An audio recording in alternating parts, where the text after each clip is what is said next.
हरे कृष्णा। तो आज के सत्र में आप सबका स्वागत है। हम चर्चा कर रहे हैं लकारों की। कल के सत्र में हमने बहुत महत्वपूर्ण चर्चा प्रारंभ की, जिसमें लट लकार की बात कर रहे हैं। वर्तमान काल, सामान्य वर्तमान, लट लकार, उसके अंतर्गत हम लोग अलग अलग गणों से धातुओं को देख रहे हैं कि कैसे क्रिया रूप जो है या कैसे तिङंत रूप जो है वो प्राप्त होते हैं। तो उसमें हम लोग खास करके पहला, चौथा, छठा और 10वां ये गणों के धातुओं को देखेंगे। इस पूरे लकार के विषय में ही 1, 4, 6 और 10, इन चार गणों पे हमने ध्यान जो है हमारा केंद्रित किया है, क्योंकि इन चार गणों में ही 1700 धातु करीब करीब आ जाते हैं। अगर आप देखोगे 2000 में से 1700 धातु इन चारों में ही आ जाएंगे, तो 300 धातु है बाकी। वो थोड़े अनियमित रूप से चलते हैं, उसके कई प्रकार के नियम हैं। जो बचे हुए 6 गणों में है वो 300 के आसपास धातु है, और मैं उसमें ज्यादा जाने वाला नहीं हूँ। उसमें से कुछ प्रसिद्ध धातु है, उनके सिर्फ रूप दिखाऊंगा। बाकी हम लोग जो है ज्यादा ये चार गणों पे ध्यान केंद्रित करेंगे। अगर आप पूरा ही इन सारे 10 गणों को के धातुओं को समझना चाहते हैं वगैरह, तो मैं कहूंगा कि कोई लघु सिद्धांत कौमुदी जैसा विषय ग्रंथ पढ़ना ही ठीक रहेगा। हमारे इस सत्र में हम लोग जितना हमारे पास समय है उसमें वादिगण पहला, फिर दिवादिगण चौथा, फिर छठा तुदादि, और 10वां चुरादि। इसके प्रमुख प्रमुख नियम जो है वो देखेंगे। इतने भी अगर आपको समझ है तो काफी, मैं जैसे कह रहा हूँ 1700 तक धातुओं का इसमें समावेश होता है चार गणों में, तो काफी विस्तार से आप समझ पाओगे। बस इतने है बात की इसको जो भी सीखा है उसको अच्छे से समझ के याद रखना चाहिए। वो उसकी एप्लीकेशन आ जानी चाहिए, फिर आप आसानी से समझ पाओगे कैसे क्या हो रहा है। ठीक है। तो इस प्रकार से हमने लट लकार, लोट लकार, ये जो भी एक एक लकार लूंगा मैं उसमें 1, 4, 6, 10 ऐसे गणों के लिए मैं बात करूंगा। वादिगण के लिए, दिवादिगण के लिए, तुदादिगण के लिए, चुरादिगण के लिए। ऐसे जितने भी लकार लूंगा, 5 या 6 लकार, उसमें हर एक इन चार गणों के धातुओं पे ही प्रमुखता चर्चा होगी। बाकी कुछ कुछ अन्य गणों के धातु जो प्रमुख है उसके बारे में अंत में थोड़ी सी सम्मिश्र चर्चा करेंगे। ठीक है। तो हमने लट लकार का प्रारंभ किया था कल, और लट लकार में हम लोग प्रथम गण मतलब वादिगण, उसके परस्मैपदी धातुओं को देख रहे हैं। परस्मैपदी प्रत्यय जिसको लगते हैं वो परस्मैपदी धातु, आत्मनेपदी प्रत्यय लगने वाले आत्मनेपदी धातु। तो उसमें परस्मैपदी धातुओं में हमने पठ धातु की चर्चा की, या कर कृष धातु की चर्चा की। तो ये अलग अलग धातु जो है इसको आप नोट करना। अंत में देखिए, कुछ प्रमुख धातु जो है वो आपको विजयी भवन नोट्स में भी आपको दिखाई पड़ेंगे, और हम जो यहाँ पे ले रहे हैं वे भी बड़े प्रसिद्ध धातु ही है। तो ऐसे 60-70 धातु भी अगर किसी को अच्छे से पता है और वो कहाँ से, कौन से गण से कैसे कार्य करते हैं, मैं बता रहा हूँ कि आपको काफी सुविधा होगी संस्कृत में। बहुत कुछ ऐसे हजारों 2000 धातु करने की भी जरूरत नहीं है देखा जाए तो। एक बहुत अच्छे ज्ञान के लिए तो देखा जाए तो एक 150 से 200 धातु है, उतने हो जाए तो फिर तो आप भागवत के कई सारे श्लोकों को आराम से समझ सकते हो कि ये कौन सा रूप है, कौन सा धातु रूप है, और कौन सा धातु इसमें लगा हुआ है कैसे। तो इस खास करके इस हमारे सत्रों में जो धातु हम ले रहे हैं उनको नोट करते चलिए, क्योंकि ये बहुत ही महत्वपूर्ण धातु है जो आपके कई सारे भागवत आदि के श्लोकों में दिखाई पड़ेंगे। उसका उपयोग जो है वो हमें होगा। ठीक है। तो चलेगा, हम लोग लट लकार का प्रारंभ किए थे। मैंने आपसे वो जो डॉक्यूमेंट है लट लकार आदि लकारों की बेसिक्स की, वो मैंने शेयर की है व्हाट्सएप पर कल, तो आप देख सकते हो उसको। और मैंने वो किताब भी शेयर की है जिसके आधार पर मैंने ये डॉक्यूमेंट बताई, क्योंकि इसमें थोड़ा सा सूत्रों के बगैर भी सरल जो स्पष्टीकरण है, निरूपण है, वो किया है। नहीं तो यूजुअली आपको तिंगन प्रक्रिया कोई बगैर सूत्रों के पढ़ा नहीं पाएगा, क्योंकि ये विशाल विषय है, बड़ा ही विस्तृत विषय है। लेकिन तो भी इसमें काफी सारे नियमों को बगैर सूत्रों के बना के दे दिया है, तो इसलिए ये मुझे अच्छा लगा। ये किताब जो है वो खास करके इस लकार के लिए तो मैंने आपसे शेयर की है। इसका दूसरा वॉल्यूम भी मैं शेयर करता हूँ आज। कल कुछ कारणवश वो पोस्ट नहीं हो रहा था, तो ये दोनों वॉल्यूम है।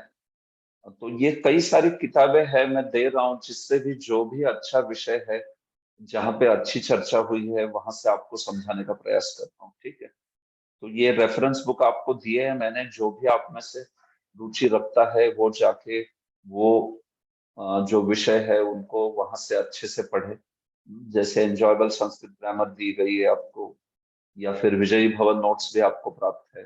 फिर ये एंटोइन की ये जो दो वॉल्यूम्स है वो भी आपको प्राप्त है। तो इस प्रकार से आप देखिए, अलग अलग विषय में जहाँ पे भी दे रहा हूँ वो बता भी रहा हूँ कि मैंने ये कहाँ से, ये विषय कहाँ से पढ़ा रहा हूँ, ये विषय दूसरा कोई विषय है तो फिर वो कौन सी किताब से पढ़ा रहा हूँ। तो इसलिए इसको अगर आप जाके विस्तार से देखना चाहते हो उन किताबों से, तो कृपया उसको कीजिए। ठीक है, तो लट लकार की हम बात कर रहे थे, और लट लकार में हमने चर्चा की। लट लकार के जो प्रत्यय है उनको देखा, परस्मै पद के तीतः अंति सीतः हथ नी वह मः।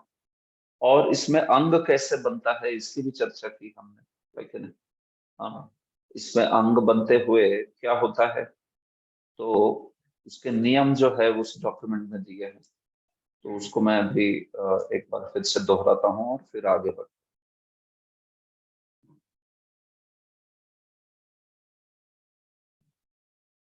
देखिए, आप मेरी स्क्रीन को देख सकते हो। ये जो है लकारों में पहला लट लकार, वर्तमान काल जो है, तो उसके अंतर्गत परस्मै पदी के प्रत्यय जो है, सफिक्स यानी प्रत्यय, तो तीतः अंति सीतः थ मी वह मः। ये है। तो ये प्रत्यय लगेंगे अंग को, है कि नहीं? हाँ, प्रत्यय के पहले जो भी कोई चीज है तिङंत रूप में, वो अंग कहलाती। तो अंग यानी वो धातु, और धातु के साथ कुछ लग के बनता है, धातु के साथ विकरण लगता है। जैसे आदि, आय, शब्द विकरण बोलते हैं, शन विकरण बोलते हैं, ये सब पाणिनि के टर्म्स है।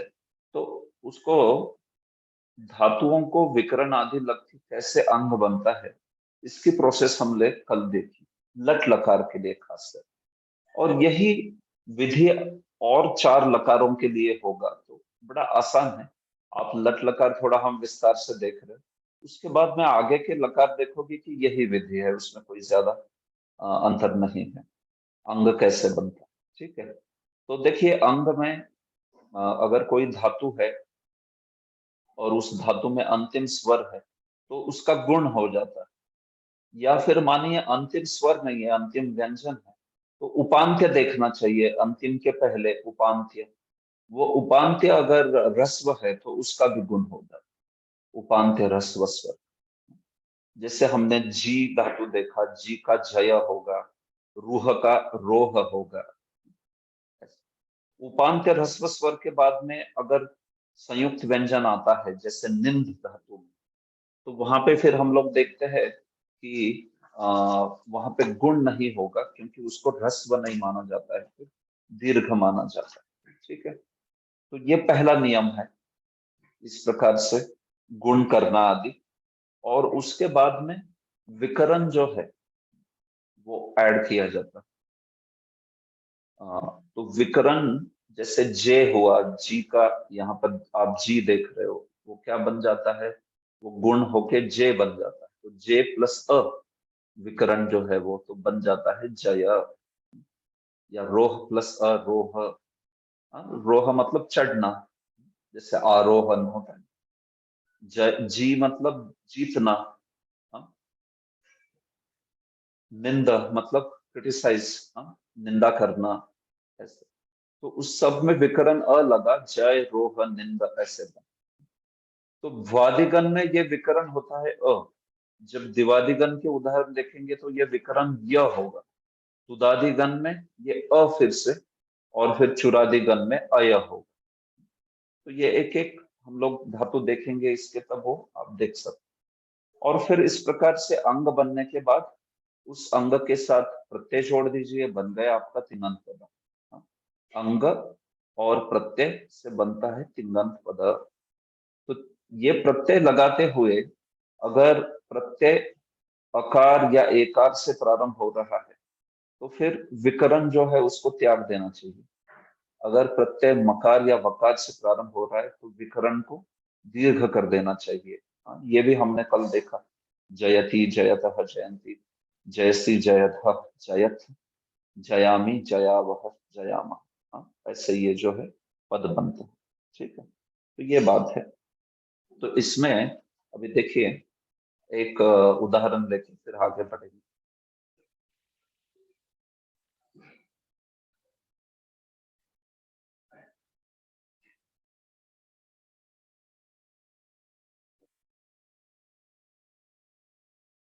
जस्ट एक मिनट दीजिए मुझे।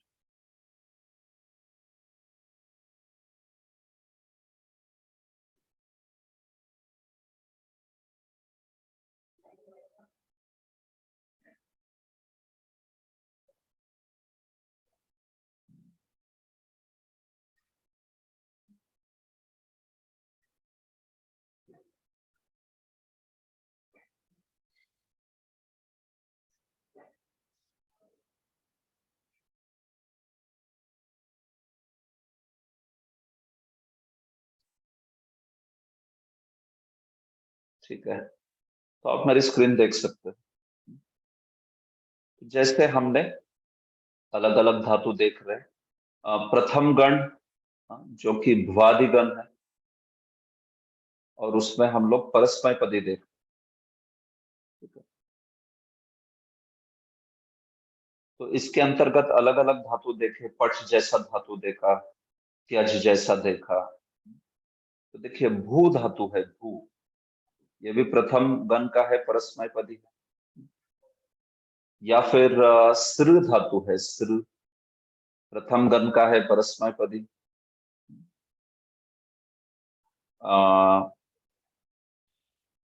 रक्ष, सारे ही प्रथम गण परस्मय पदी के ही उदाहरण दे रहे हैं यहाँ पे।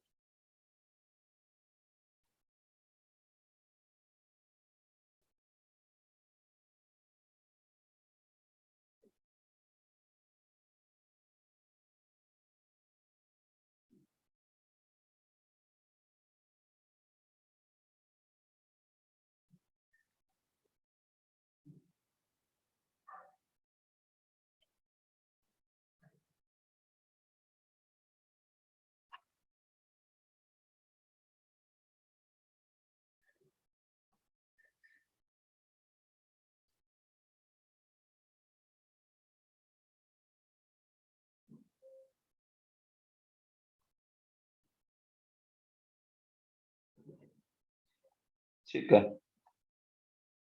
तो देखिए हम लोगों ने इसकी प्रोसेस देखी है भ्वादि परस्मय पदी की। तो भू धातु ये पहला धातु है इस भ्वादि गण में। हाँ, देखिए भू आदि, भू आदि बन गया भ्वादि। ये भू से प्रारंभ होता है गण, मतलब इस गणों के जो धातु की सूची है उस धातु की सूची में पहला धातु है भू। हाँ? भू का क्या अर्थ होता है? भू सत्तायाम। हाँ? मतलब भू मतलब टू बी, टू एग्जिस्ट। ये भू धातु का अर्थ होता है। होना, सत्ता होना। सत्ता मतलब समझते हैं ना, एग्जिस्टेंस, अस्तित्व। हाँ? तो अस्तित्व होना, इसको कहते हैं भू। भू धातु जो है वो संगीत उसको इंगित करता है, भू सत्तायाम।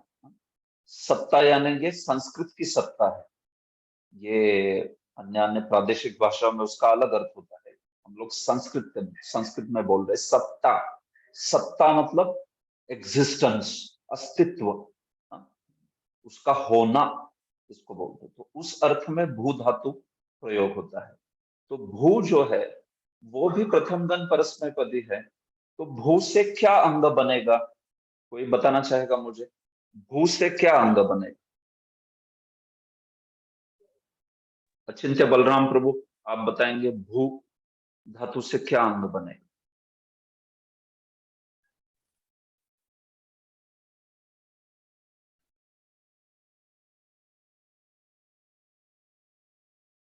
देखिए हमने सीखा है ये चीज। हाँ, ठीक है। प्रणव, आप बताएंगे भू से क्या अंग बनेगा? प्रभु जी भव बनेगा। क्या बनेगा? भव। भव, ठीक है, भव। हाँ, तो प्रणव बताइए मुझे ये कैसे बना भव? मुझे अ का विकरण लगने के बाद उसमें संधि हो गया और उससे हाँ भू लेकिन का। भू, हाँ ठीक है, भू जो है वो उसमें तो अंतिम स्वर है, ऊकार है, तो उसका क्या हुआ पहले? आपको ऊ का। बताना भी पड़ेगा स्टेप्स, तभी आप समझे हो, ये क्लियर होगा ना कि आप समझ के उसको ये कर। तो कुमारी ललिता माता जी, आप बताइए कैसे भव हो रहा है?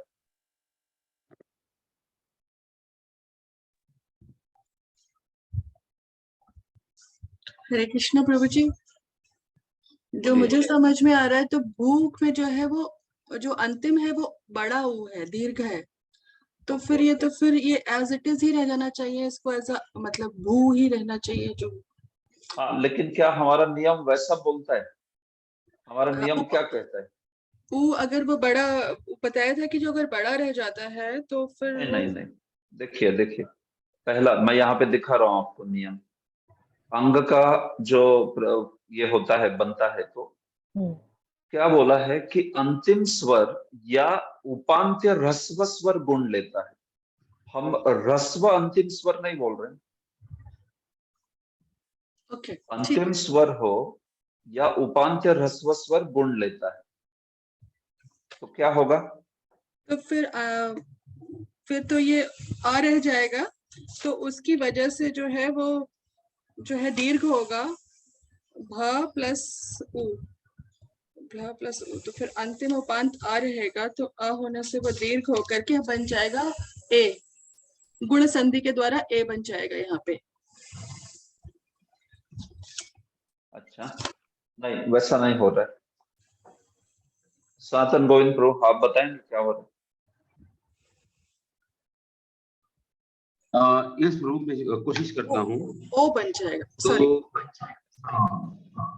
यस, वो ऊ का ओ बन ओ, जाएगा। फिर वो भो प्लस अ, अब इसके ऊपर अविकरण लगेगा, तो उसमें फिर वो अयादी संधि आ जाएगी।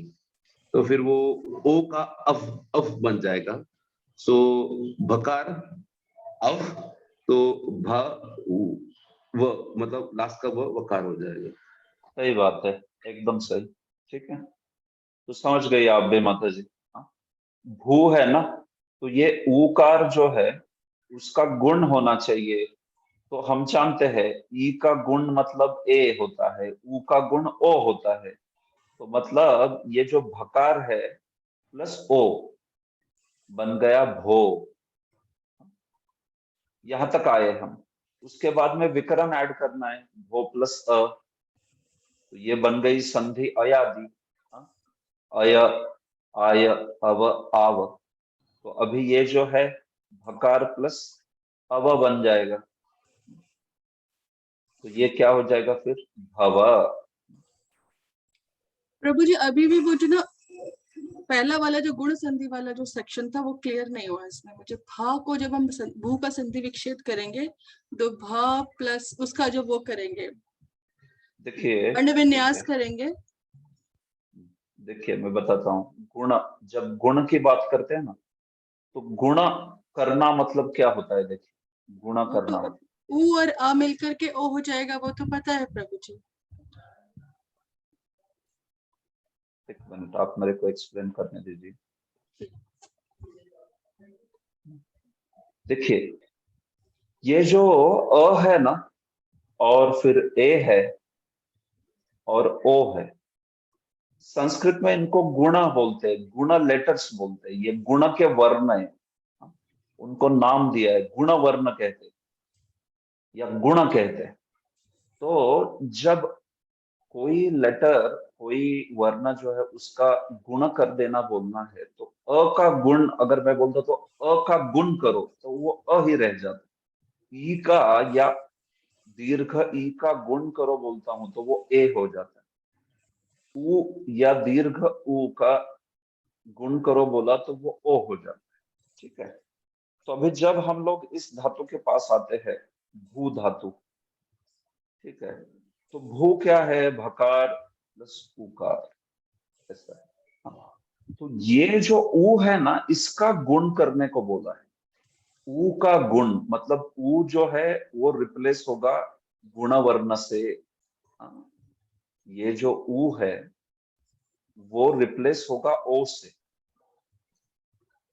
ये ऐसे बनेगा ओ, समझ गए आप? तो प्रभु जी ये हुआ कि अंतिम स्वर अगर जो है वो आपने बोला अंतिम स्वर ह्रस्व होना जरूरी नहीं है। नहीं है। जी ठीक है, ये समझनी है। ठीक है, ठीक है। अंतिम वर्ण जो भी, अंतिम स्वर कोई भी रहने दीजिए, उसका गुण होगा। और अगर उपांत्य जो है अंतिम के पहले, क्योंकि अंतिम तो कभी कभी व्यंजन भी हो सकता है, तो फिर उस केस में क्या करना है? तो व्यंजन के पीछे जाइए, जो स्वर रहेगा उसके पीछे, हाँ, तो वो स्वर जो है उसको उपांत्य स्वर बोलते हैं। हाँ, उपांत्य वर्ण बोलते हैं या उपांत्य स्वर बोलते हैं। हम लोग स्वर को ढूंढ रहे हैं इसलिए उपांत्य स्वर।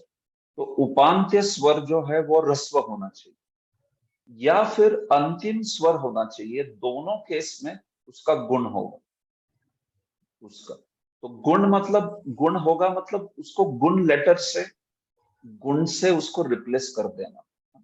जैसे भकार है और ऊ है, तो ऊ को रिप्लेस कर दीजिए ओ से, तो बन गया भो। तो ये आपकी पहली स्टेप जो है कंप्लीट हो गई।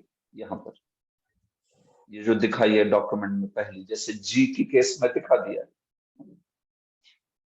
बराबर है ये जो है। तो वैसे, तो उसके बाद में आपको विकरण ऐड कर देना है। ये जो विकरण है वो उसके बाद में ऐड कर देना। तो ये भो आए, हम भो तक आए थे, भो प्लस अ विकरण ऐड कर दिए। भो प्लस अ जब करते हैं तो फिर भव बन जाता है, क्योंकि अभी अयादि संधि होगी। भो प्लस अ भव कैसे बनता है ये तो आप जानते हो। भ, भकार जो है, ये भो प्लस अ,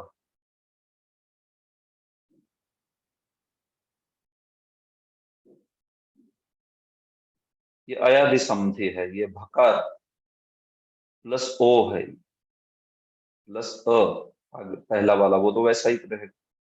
ओ प्लस अ जो है वो क्या बन जाएगा? अव, बराबर है। प्लस आगे अ वैसा ही रहेगा, भव, ये बन गया। अभी इस भव को आपको और कुछ जोड़ना है। क्या जोड़ना है भव को? प्रत्यय जो प्रत्यय जोड़ना है, बराबर है। तो प्रत्यय जब लगेंगे तो वो भव के प्रत्यय लग के कैसे बनेगा? तो ये जो प्रत्यय है यहाँ पे देख सकते हैं, भवति, भवतः, भवन्ति, भवसि, भवथः, भवथ, भवामि, भवावह, भवामः। प्रत्यय जोड़ते हुए याद है कि अगर अ से प्रत्यय प्रारंभ हो रहा है तो फिर विकरण को ड्रॉप कर देना चाहिए। तो फिर ये भव प्लस अंति भवांति नहीं होगा, उसकी वजह से ये आपने विकरण यहाँ पे ड्रॉप कर दिया, इसलिए ये भवंती होगा। और वैसे ही मकार और वकार से प्रारंभ होता है तो वो जो विकरण है उसको दीर्घ बना दिया जाता है, अ का आ हो जाएगा, मतलब यहाँ पे भवा आएगा, भवा। तो जब वो जोड़ देते हैं, अब भवा प्लस मी भवामी, भवा प्लस वह भवावह, भवा प्लस मह भवामह। तो भवामी यानी होता हूं, हाँ, होती हूं। अहम प्रसन्न भवामी, हाँ, मैं प्रसन्न होता हूं, ऐसे। तो भवामी यानी होना बेसिकली। तेषाम अहम समुद्धरता, भवामी न चिरात पार्थ। भगवान क्या बोलते? तेषाम अहम समुद्धरता भवामी, उनका मैं, उनको उद्धार करने वाला, उद्धार करता बन जाता हूं या होता हूं। भवामी यानी, तो ऐसा भवामी शब्द का अर्थ भवती। भवती मतलब होता है, एवं भवती ऐसा होता है, दैट इज एवं भवती, सो इट हैपेंस अंग्रेजी में। तो जैसे ये भव आदि लग के देखिए ऐसे पद बनते हैं, भवती, भवतः, भवन्ति, भवसी, भवतः, भवत, भवामी, भवावह, भवाम।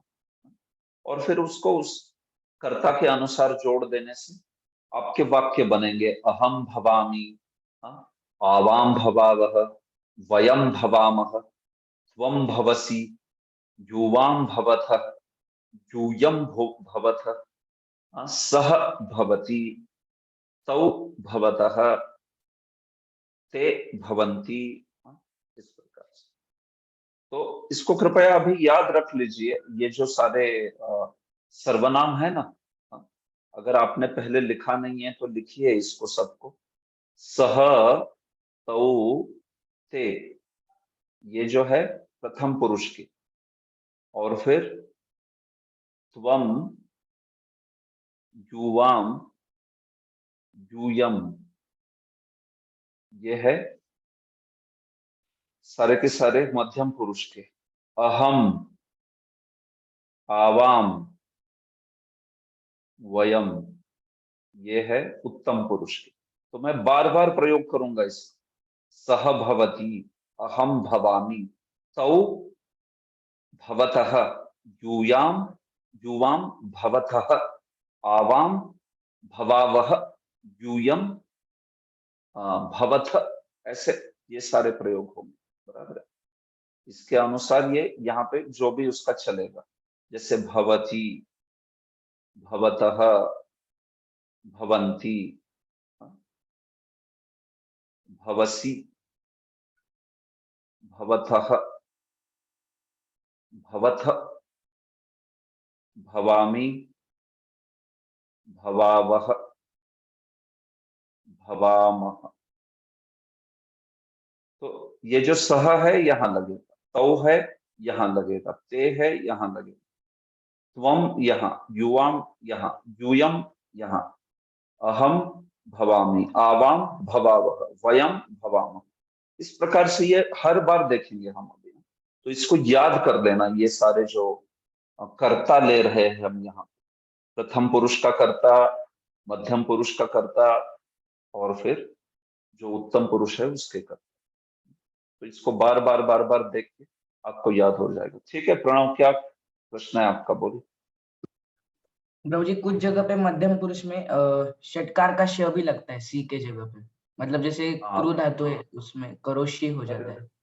Correct correct, yes. तो उसका नियम है एक, स का श कब हो जाता है। यस, तो वो पीछे क्या है, रेफ है, अब कुछ नियम है उसका, नियम मैं बता दूंगा वो कहाँ पे होता है। जैसे न का ण भी हो जाता है, रसाभ्याम ननो समान पदे, ऐसा रूल है। वैसे जो स है उसका श हो जाता है, ये तो सुबंत में भी होता है, तिङत में भी होता है। तो शायद मैंने, ठीक है वो रूल बताना रहेगा ऐसा। तो सुबंत में भी लागू होगा, ये सिर्फ यहाँ पे नहीं लागू होगा। जैसे बालासु होता है, लेकिन बालेशु होता है।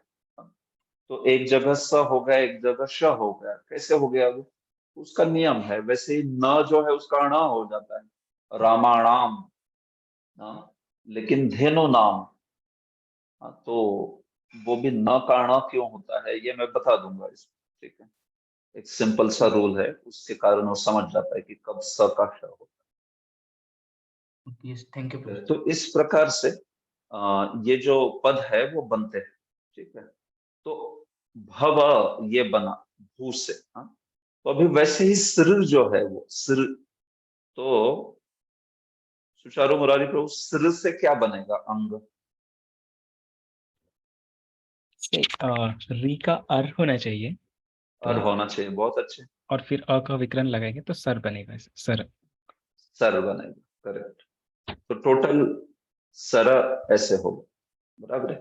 तो पद कैसे बनेंगे प्रभु, तिंगन पद बोलिए। इसका हाँ, सरति, सरतः, सरंती, सरसी, सरथः, सरथ, सरामी, सरावः, सरामः। बहुत अच्छे, ठीक है, सही है। हाँ, तो सर का अर्थ होता है चलना, टू मूव। हाँ, सृगतौ ऐसे कहा है, टू मूव और to go head, to walk, सृ ऐसे। तो ये भी काफी जगह पे प्रयुक्त होता है ये धातु जो है वो। सरति इति संसार, आपने सुना होगा, सम्यक सरति इति संसार। जो एकदम सम्यक रूप से चलता ही रहता है उसको संसार के, कभी रुकता नहीं है वो। संसार जो है वो चलता रहता है, तो उसमें सिर धातु है, सिर। सर्प आदि में भी सिर धातु, सरथी, मूव्स ऑन, लाइक दैट, ठीक है। तो ये सिर धातु है, उससे ये बनते हैं सारे संसार आदि शब्द बनते हैं, सर्प, संसार, संसार, ये सब। तो ये सर बन जाता है सिर से, तो सही है। देखिए, ठीक है, आगे रक्ष धातु है, रक्ष। तो ये कैसे बनेगा सनातन गोविंद प्रभु, रक्ष? हाँ प्रभु, उसमें बिकॉज ये हलांत है, मतलब सॉरी व्यंजन इन में है, तो उसको सीधा सिर्फ अ लगेगा, विकरण लगेगा प्रथम गण का, तो रक्ष हो गया। रक्ष, बहुत अच्छे। और पद कैसे बनेंगे? रक्षति, रक्षतः, रक्षन्ति, रक्षसि, रक्षथः, रक्षथ, रक्षामि, रक्षावः, रक्षामः। बहुत अच्छे, ठीक है, सही बोल रहे। तो रक्ष, टू प्रोटेक्ट, रक्षति इति विश्वासो, रक्षिष्यति इति विश्वासो, समटाइम्स रक्षति इति विश्वासो। तो रक्षति, रक्षा करते हैं। कृष्णो रक्षति, कृष्ण रक्षा करते हैं, प्रोटेक्ट्स, कृष्णा प्रोटेक्ट्स, रक्ष धातु। तो ये प्रथम गण का धातु है, परस्मैपदी है, ठीक है। आगे बुध, देखिए बुध, ये जो धातु, तो बुध धातु इसमें कैसे बदलाव आएगा? मथुरा चंद्र प्रभु बताएंगे बुध धातु।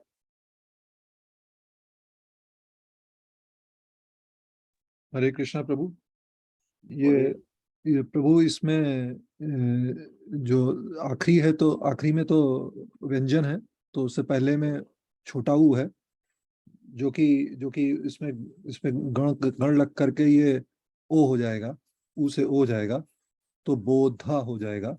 और धा और फिर इसमें विकरण आ लगने से बोध हो जाएगा। बहुत अच्छे। तो पद क्या बनेंगे? बोधती, बोधता, बोधंती, बोधसी, बोधथा, बोधथा, बोधत। और आगे मी वह महा का बुध, बुधामी, बुधावा, बुधामह। बहुत अच्छा, ठीक है, सही है एकदम। हाँ, तो ये देखिए बुध धातु है। हाँ, तो उपांत्य ह्रस्व स्वर हो गया, उकार, वो बन जाएगा दीर्घ। हाँ, सॉरी, वो बन जाएगा गुण, तो बोध, और फिर विकरण लग के बना बोध। और ये बोध जो है उसको प्रत्यय लगेंगे, बोधती, बोधता, बोधंती। बोध मतलब बुध धातु, मतलब टू अंडरस्टैंड, समझना। अहम बोधामी मतलब मैं समझता हूं। सह बोधती मतलब वो समझता है, ही अंडरस्टैंड्स, ही कॉम्प्रिहेंड्स, ऐसा अर्थ होगा उसका बुध धातु से। समझाता हूं यह अर्थ नहीं होगा।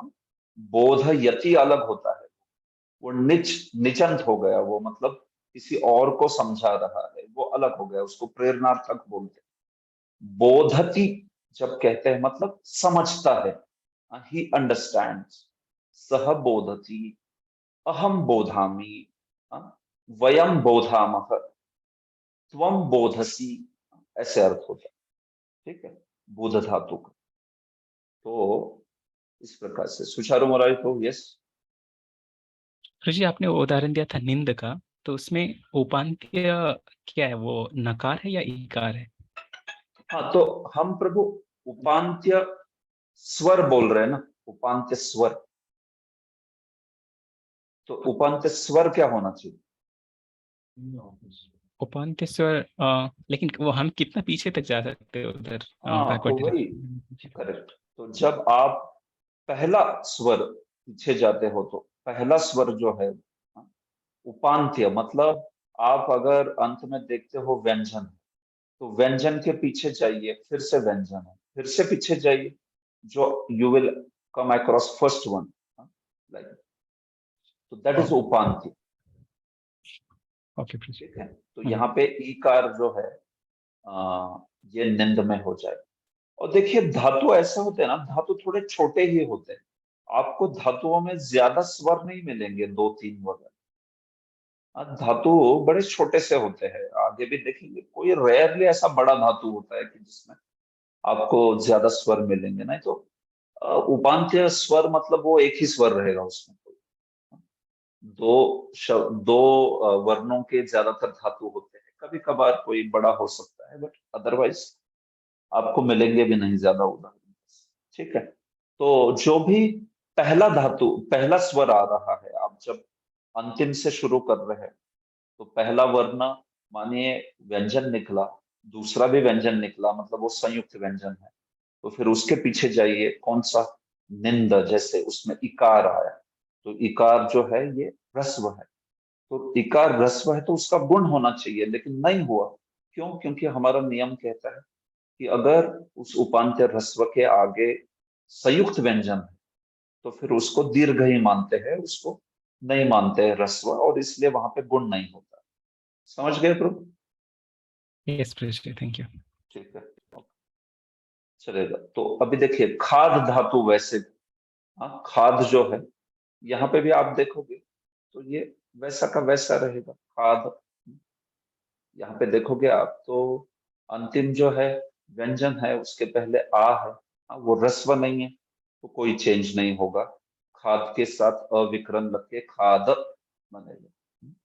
इस प्रकार से तो खादती, खादतः, खादन्ति, खादसी, खादतः, खाद थ, खादामि, खादावह, खादाम।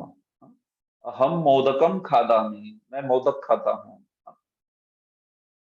और जो भी गणेश मोदक खाद, मोदकम खादती, गणेश जो है मोदक खाते हैं, तो वो खादती वाला खाना, टू ईट, उसके बोध, उसके अर्थ में ये धातु जो है होता है। अभी देखिए मैंने ये 3 उदाहरण दिए हैं नीचे। गम, ये जो है थोड़े से अनियमित रूप से चलते हैं, इसमें कुछ अलग रूल लगते हैं, और ये गम से एक्चुअली गच्छ बन जाता है, गच्छ। तो गम जो है उससे गच्छ बन गया, क्यों? क्योंकि कुछ विशेष नियम लगते, ऐसे कुछ अनियमित रूप से चलने वाले धातु भी होते हैं हर एक गण में, तो जैसे गम जो है गच्छ बनता है, वैसे पा जो धातु है वो पिब बनता है, पिब, पा से। हाँ? और वैसे ही वो जो दृश धातु था, दृश, वो भी पश्य बनता है। तो भाई इसके कैसे नियम है ऐसे? हाँ, तो थोड़े ये अनियमित वाले नियम है, इसको एक्सेप्शन के रूप में हैंडल किया जाता है, तो आप इसको याद रख लेना, हम लोग जाएंगे नहीं इसके नियम में, वो कॉम्प्लेक्स हो जाएगा यहाँ पर। तो ऐसे कुछ कुछ अनियमित होते हैं, ज्यादातर इसमें तो हमने नियम देख लिए, बट कभी कभी ऐसे कुछ मिलेंगे आपको जो मतलब उसको जान के, उसको देख के आपको याद रखने पड़ेगा कि हाँ भाई ये थोड़ा अलग काम करता है। गम धातु है वो गच्छ बन जाता है अंग, पा धातु का पिबा बन जाता है, दृश धातु का पश्य बन जाता है, ऐसे। तो फिर इसके हिसाब से उनको जब प्रत्यय लगेंगे, हाँ, तो वैसे बनेंगे। जैसे पश्य, पश्यति, पश्यतः, पश्यन्ति, पश्यसि, पश्यतः, पश्यथ, पश्यामि, पश्यावह, पश्यामि, ऐसे। तो ये तो काफी जगह पे आपने देखा होगा प्रयुक्त होता है। दृश्य धातु बड़ा फेमस है, पश्यति, पश्यतः, पश्यन्ति, हाँ, ऐसे। तो ये जो धातु है कहीं जगह पे प्रयुक्त होता है, इसको याद रखना, बड़ा महत्वपूर्ण धातु है। पश्यति या पश्यामि, हाँ, तो दृश्य धातु का अर्थ होता है टू सी, देखना, हाँ, तो अहम पश्यामि या त्वम पश्यसि, तुम देखते हो। सह पश्यति, वो देखता है। तौ पश्यतः, ते पश्यन्ति, ते एव पश्यन्ति अचिरेण तावकम, कुंती महारानी बोलती है ना, ते एव पश्यन्ति। देखिए पश्यन्ति है तो बहुवचन है ना, इसलिए ते लगा दिया था उस श्लोक में। बड़ा प्रसिद्ध श्लोक है, आपको दिखाता हूँ जस्ट ध्यान है के लिए।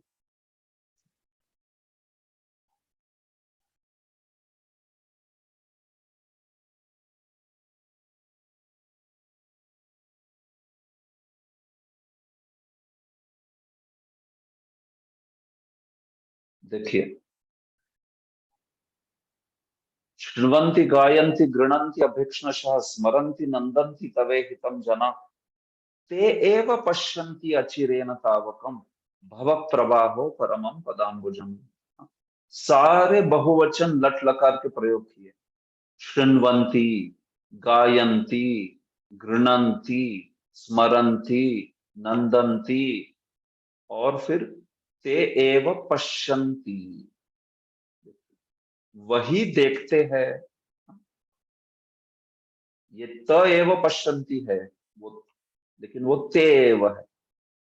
सनातन गोविंद प्रभु क्या है, ये त एव क्यों दिखता है, बोलिए। उसमें लोप शाकल्य वगैरह ऐसे जो नियम है वो लगे। लोप शाकल्य से, बहुत अच्छा, यस, परफेक्ट। लोप शाकल्य से हुआ है, तो इसलिए ते प्लस एव है, वो एक्चुअली त प्लस एव दिख। आप नीचे जाके शब्दार्थ में देखोगे तो वो ते दिखेगा, ते एव। तो देखिए सारी एप्लीकेशन एक साथ करनी है जब श्लोक देखते हैं तो, नहीं तो लोप शाकल्य से आप भूल गए तो फिर यहाँ पे ये समझेगा नहीं त एव क्या है। तो सारी एप्लीकेशंस जब श्लोक देख रहे तो एक साथ लानी है। जो भी संधि में सीखा, जो भी विभक्ति में सीखा, कारक में सीखा, वो एक जगह आ गया। तो इसलिए तो शृण्वन्ति, गायन्ति, सब अंति लगे हैं। देखिए बहुवचन में है, अलग अलग जगह के धातु है। शृण्वन्ति, गायन्ति, ये जो है अलग अलग प्रकार के धातु है, तो उसके कारण इसके कुछ अलग अलग रूप जो है वो बने हैं। लेकिन अंति से आप समझ सकते हो तुरंत कि ये जो है लट लकार का बहुवचन का रूप। तो इस प्रकार से, तो इसमें स्मृ जो है वो जो है हम लोग देख सकते हैं कि ये प्रथम गण का है। पश्यन्ति जो है वो भी प्रथम गण का है। ऐसे तो कुछ प्रथम गण के होंगे, कुछ अन्य अन्य गण के होंगे। तो इस प्रकार से इसको देखना चाहिए, समझेंगे। जैसे जैसे जैसे धातुओं की समझ बढ़ेगी वैसे समझ पाएंगे कि ये जो है वो इस गण का है, उस गण का है। लेकिन जो भी हो, मैं यहाँ पे दिखाना चाहता, पश्यन्ति, ते एव पश्यन्ति, वही देखते हैं। तो ये जो है बहुवचन में है सारा ही श्लोक जो है, ऐसे जो गाते हैं वगैरह, ऐसा उसका अनुवाद होगा। जो अभीक्ष्णशः सतत जो है वो भगवान के तवे हितम, भगवान के कार्य जो है, तव हितम, तवे हितम, ये गुण संधि हुई। तो भगवान के कार्य जो जन, जनाहा, देखिए बहुवचन में, जनः, जनो, जनाहा, ये जनाः, जो जन, तव हितम, भगवान आपके कार्यों को गाते हैं। तो लिटरली ये वाक्य ऐसा बन रहा है, ये जनाः तव हितम गायन्ति, शृण्वन्ति, गृह्णन्ति, स्मरन्ति, नन्दन्ति, ते एव जनाः पश्यन्ति। किं पश्यन्ति? पदाम्बुजं पश्यन्ति, तावकं पदाम्बुजं पश्यन्ति। दो वाक्य बन रहे हैं। जो जन आपके कार्यों को हमेशा सुनते हैं, गाते हैं, उसकी प्रशंसा करते हैं, उसको स्मरण करते हैं, उसमें आनंद लेते हैं, अभीक्ष्णशः, सतत, ऐसे ही जन जल्द ही अचिरेण आपके तावकम पदाम्बुजम पश्यन्ति, आपके पदाम्बुज को देखते हैं। कैसे पदाम्बुज? भव प्रवाहो परमम, जो पदाम्बुज इस भव प्रवाह को, संसार प्रवाह को उपरमम रोक देते हैं। ऐसे चरण कमल पदाम्बुज जो इस संसार भव प्रवाह को रोक देता है, उपरमम। कितना सिंपल अर्थ है, देखिए सीधा सीधा श्लोक में, जहां आप इसके कर्ता कर्म क्रिया को समझ गए तो फिर तुरंत आपको इस पूरे श्लोक का अर्थ जो है साफ साफ वहां पे दिखाई पड़ता है। ये बात है, ठीक है। ओके, तो इस प्रकार से पश्यन्ति, गच्छन्ति, ये भी बड़ा फेमस धातु है। गम गच्छ, गच्छति गच्छतः गच्छन्ति, गच्छसि गच्छतः गच्छत, गच्छामि गच्छावः गच्छामः। तो जाना इस अर्थ में ये भी सर्वत्र प्रयुक्त होता है। अहम गच्छामि, अहम वृंदावनम गच्छामि, मैं वृंदावन जाता हूँ। इस प्रकार से पा धातु से पिब बनता है, तो ये भी पिबति पिबतः पिबन्ति, पिबसि पिबतः पिबत, पिबामि पिबा, पिबामि पिबावः पिबामः। इस प्रकार से सारे बनेंगे।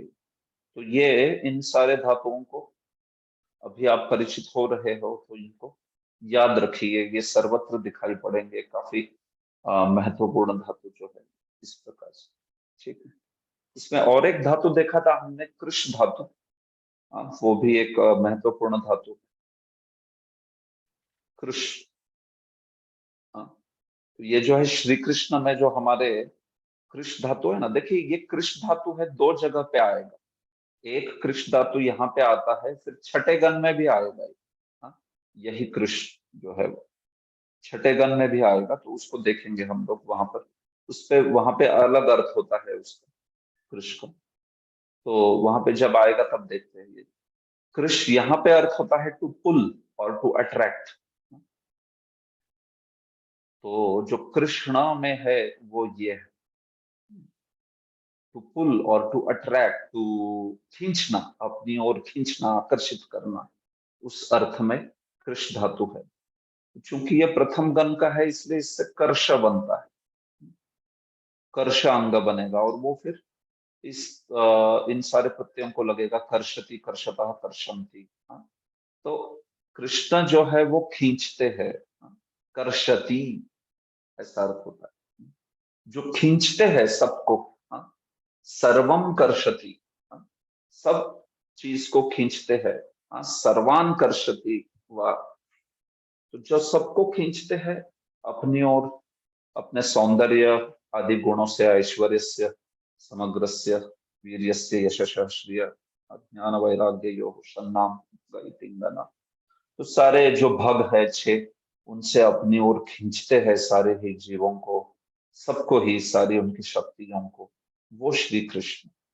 कृष्ण, उसमें कृष्ण भी धातु है, और दूसरा ण भी है, तो न का एक अर्थ है। महाभारत में श्लोक है, कृषि कृषि शब्द जो है उसमें भूवाचक भी है, वो एक दूसरी डेफिनेशन है कृष्ण शब्द की, एक आनंदवाचक और सत्तावाचक, भूवाचक, तो वो भी एक दूसरी डेफिनेशन।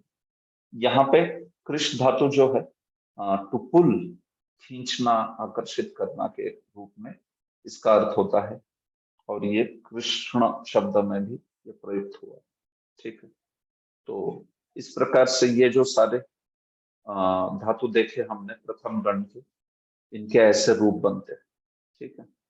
अभी देखिए इसी प्रथम गण के धातु के सॉरी प्रथम गण के बाद में हम लोग दिवादि गण देखते हैं पहले, फिर आत्मनेपदी को जाएंगे। तो दिवादि गण जो चौथा है, तो इस दिवादि गण में क्या होता है, देखिए दिवादि गण के धातु और विकरण क्या है ये मैं बता रहा हूं अभी। परस्मय पदी ही है, ये भी हम लोग परस्मय पदी ही देख रहे हैं। तो विकरण जो है इसमें य विकरण लग जाता है, य, इसको याद रखिए।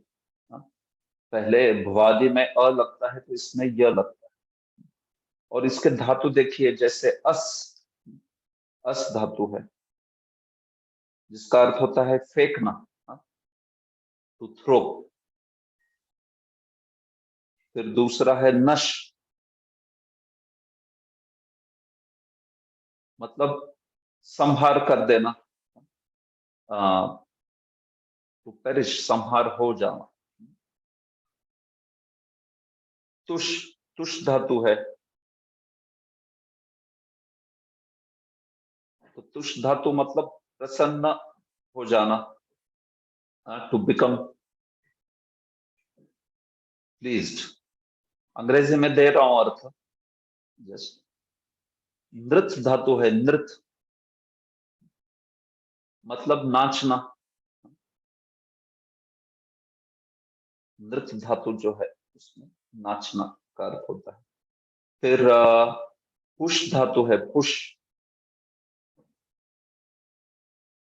उसका अर्थ होता है पुष्टि करना, नरिश, तो नरिश, पुष्टि करना किसी की, किसी चीज की। या फिर मोह धातु है, मोह, तो मतलब टू बी कंफ्यूज, कंफ्यूज, मोहित हो जाना, वो मोह धातु है। जैसे मोह्यति, मोह्यंती यत् सूरयः। शुष धातु है, शुष धातु का अर्थ होता है किसी को सुखा देना।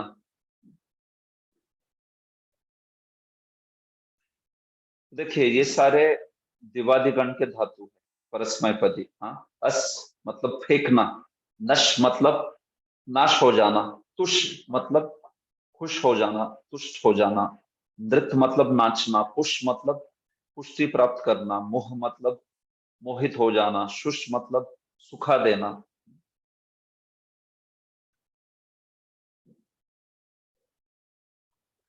सूख जाना, सॉरी, सुखा देना नहीं ना, शुष मतलब सूख जाना। अंग्रेजी में कभी कभी ड्राई अप मतलब ऐसा अर्थ हो सकता है कि सुखा देना, नहीं, शुष मतलब स्वयं सूख जाना, ऐसा। शोषयति अलग हो गया, वो प्रेरणार्थक हो गया। शुष मतलब स्वयं सूख जाना, मोह मतलब स्वयं मोहित होना, मोहित करना नहीं, मोहित हो जाना, ऐसे। तो उसी प्रकार से ये तुष मतलब स्वयं खुश हो जाना, नश मतलब स्वयं नाश को प्राप्त करना, नष्ट हो जाना, इस प्रकार से।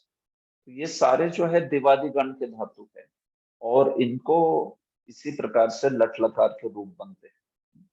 तो जब दिवादिगण की बात आती है तो देखिए इस गण में पहली चीज ये है कि यहाँ पे कोई गुण वगैरह होता नहीं है, कुछ एज इट इज रह जाता है।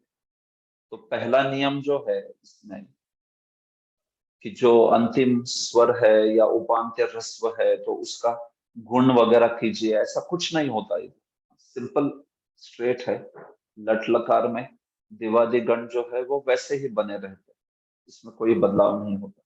बस उसके बाद में आपको विकरण ऐड कर देना है।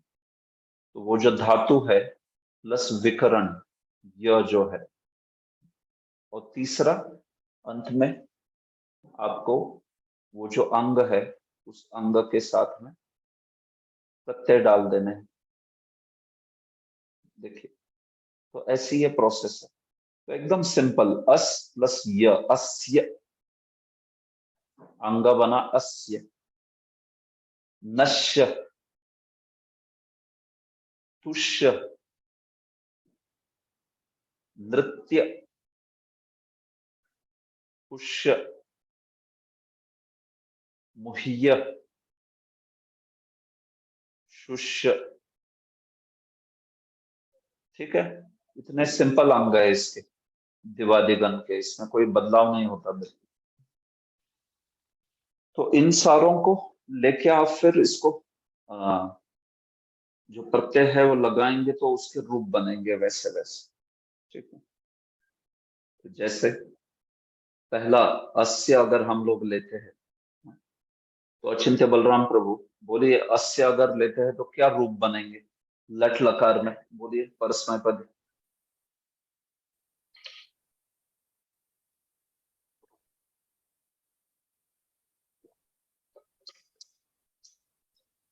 क्या बात है अचिंत्य बलरामपुर, आज सुन पा रहे नहीं, सुन नहीं पा रहे क्या? आज कुछ बोल नहीं रहे?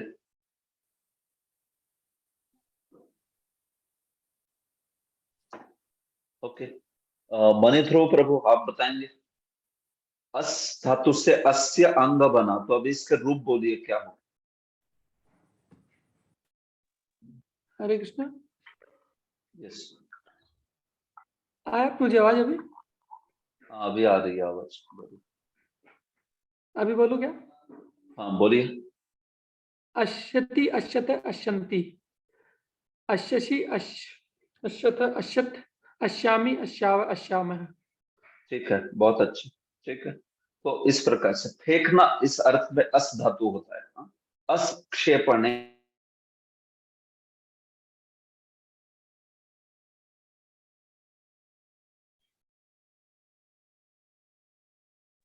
हरे बोल प्रभु जी, आपकी आवाज नहीं आ रही। किसी को सुनाई दे रहा है? नहीं आ रहा है आवाज। और कुछ जो भी कोई चीज फेंक रहा है। हाँ? अस्यति अस्यतः अस्यन्ति। हाँ? तो फेंकने की चीज में, हाँ? फेंकना। तो अस्त्र आदि में भी यही धातु है, अस्त्र। पता होगा, शस्त्र या अस्त्र में अस धातु है।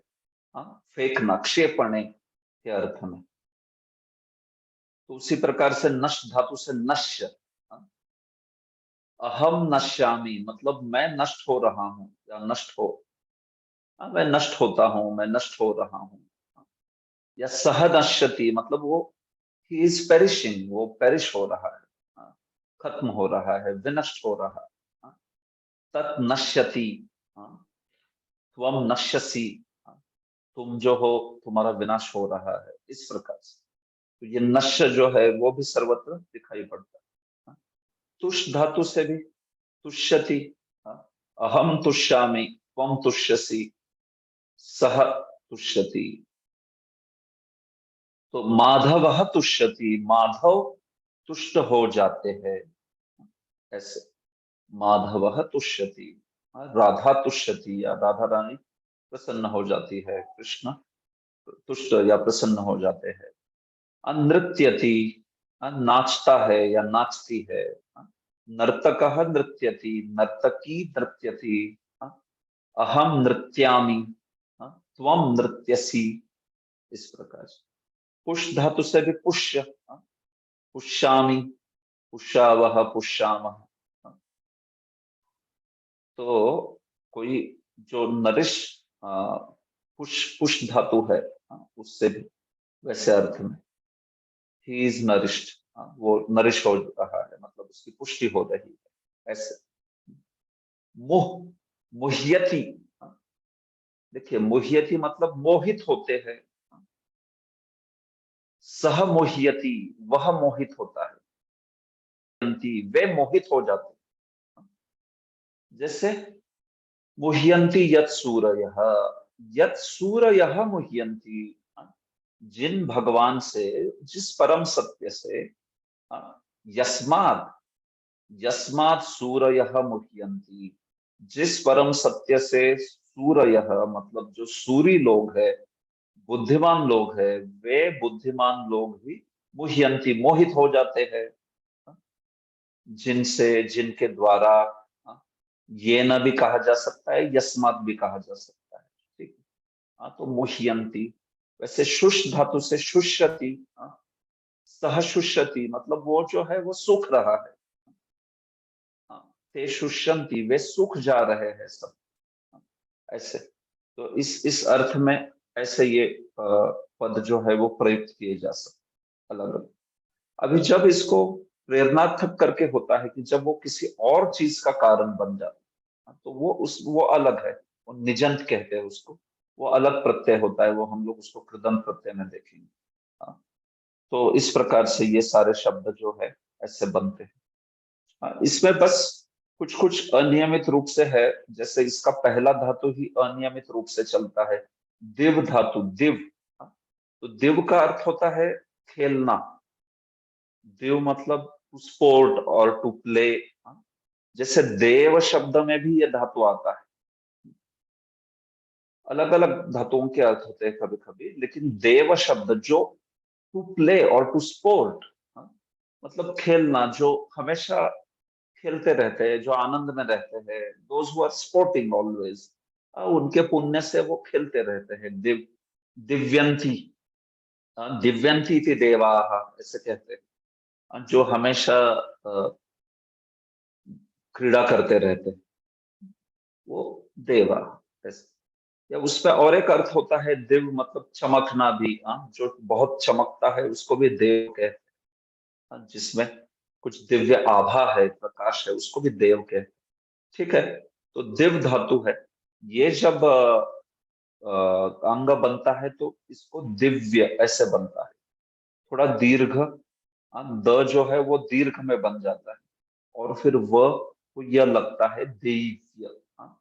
ये जो है रस्व का दीर्घ हो गया, देखिए, तो दिव्यंती, दिव्यति, और फिर दिव्यतः, दिव्यंती, दिव्यंती इति देवाः, ऐसे कहते, जो खेलते हैं, हमेशा क्रीड़ा में रममान रहते हैं, वहां पे कोई चिंता नहीं है एक्चुअली चिंता, बट लोग मानते हैं चिंता नहीं है, ठीक है, जो भी। तो दिव्यंती इति देवा, ऐसे, तो ऐसा अर्थ होता है दिव धातु का। तो वो पहला ही धातु है इसमें दिवादिगण में, लेकिन वो अनियमित चलता है थोड़ा, इस नियम से वो दीर्घ वाला चीज जो है अलग है ना, थोड़ा रस्व का दीर्घ हो गया, बाकी तो सब सीधे चलते हैं। य लगा दो बस, अस्य नश्य तुष्य नृत्य पुष्य मुह्य सुष्य, वैसे ये दिव्य हो गया, लेकिन दिव्य की जगह दिव्य हो गया, तो इस प्रकार से। तो ऐसे ये सारे धातु जो है चलते हैं। ठीक है, क्या प्रश्न है इसमें, कोई हाथ खड़ा किया? हाँ प्रभु, मैं पूछ रहा था कि जो जो द्विवादिगण में है वो विकरण उसका यह है, फिर वो अस्यामी अस्यावह अस्यावह, जो मी वह मह लगता है, तो जब मी वह मह लगता है तो पिछले विकरण का अ का दीर्घ होता है आ, तो इसके लिए फिर वो अस्यामी हो गया ना, अस्यमी नहीं हो गया। तो फिर ये द्विवादिगण में वो विकरण ही यह है, अ नहीं है, तो फिर वो अस्यामी कैसे हो? हाँ प्रभु, देखिए ये काम कैसे करता है ये, आप जब विकरण यह डाल देते हो तो इससे ये अस्य नश्य आदि सब बनेंगे, ठीक है, लेकिन जब मकार या वकार आएगा तो वो जो अस्य है उसमें से अकार ड्रॉप कर देना चाहिए। सॉरी, जब मकार या वकार आएगा तो वो जो अस्य है उसमें, वो देखिए य जो है ना उसको दीर्घ किया जाता है, मतलब य का जो स्वर है उसको आ किया जाएगा। तो इसको आप ऐसे ले सकते हो कि यकार और अकार है, तो इस अ पे एक्ट होगा वो। ठीक है, गॉट इट प्रभु, यस। ओके, हरे कृष्ण।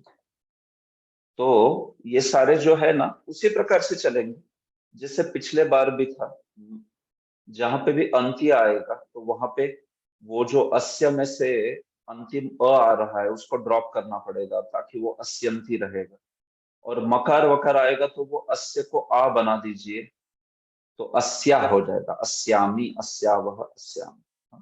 तो विकरण जो है उन विकरणों में जो अ है उस अ के ऊपर वो एक्ट करता है, जो भी उसको दीर्घ बनाना है या उसको ह्रस्व करना है वो चीज जो है। ठीक है, और कोई प्रश्न है इसके ऊपर दिवादी गण पे? प्रभु जी हरे कृष्ण। एक पूछ रहा था प्रभु जी, अस धातु है जो आपने बताया, तो अस धातु जैसे है या फिर कृष धातु, तो ऐसे कुछ धातु है जो दो से ज्यादा गुणों में भी है, मतलब जैसे द्वितीय गण में अस धातु उसका मतलब अस्तिष्ठ संति वो है, और यहाँ पे जो दिखा है वो सप्तायाम है वो। तो वो उसका डिफरेंस कैसे जान सकते हैं? हाँ, तो वो प्रभु शब्दों के ज्ञान से ही होगा वो। आप जब कोई धातु मतलब कोई पद वगैरह देखते हो तो उस पद में कौन से गण से धातु लगा है ये शब्दों के ज्ञान से ही पता चलेगा धीरे धीरे। हाँ ठीक है, उसमें दिखता है कि अस द्वितीय गण से भी लग सकता है या प्रथम गण से भी या यहाँ से चतुर्थ गण से भी लगता है, तो वहां पे अस का अर्थ होता है जैसे अस्थि आदि, सत्तायाम अर्थ है वहां पे टू बी, लेकिन यहाँ पे अस का अर्थ है क्षेपने, फेंकना, ऐसे। तो कहाँ पे कौन सा धातु लगा है, ये चीजें जो है ये तो ज्ञान से ही, संस्कृत के शब्दों के ज्ञान से वगैरह ही धीरे धीरे पता चलेगी। उसमें एकदम ही कौन सा भी धातु कहीं पे भी अर्थ ऐसा नहीं लगेगा।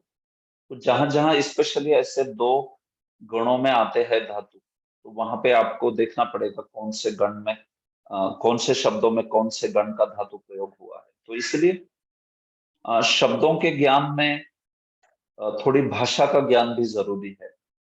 भाषा जब संस्कृत में पढ़ते हैं, जानते हैं, तो फिर वहां पे आचार्य बताते हैं कि देखिए यहाँ पे ये धातु प्रयुक्त हुआ है, लेकिन ये इस गण से नहीं है, ये जो है इस गण से प्रयुक्त हुआ है। इस प्रकार से तो वो शास्त्र में, अभी जैसे पाणिनि आदि सूत्रों में जब उदाहरण दिए जाते हैं, तो वो ऐसे, पाणिनि ने तो पहले शास्त्र देखा और फिर व्याकरण बनाया। तो वो कोई धातु देता है तो बताता है कि देखिए ये धातु है, इस शब्द में प्रयुक्त हुआ है, और ये धातु इस शब्द में प्रयुक्त हुआ है, ऐसे। तो पहले भाषा आती है, फिर व्याकरण आता है, पहले व्याकरण नहीं आता। पहले भाषा जो है वो पहले आती है, और उस भाषा को समझने के लिए हमें व्याकरण दिया गया, ये बात है।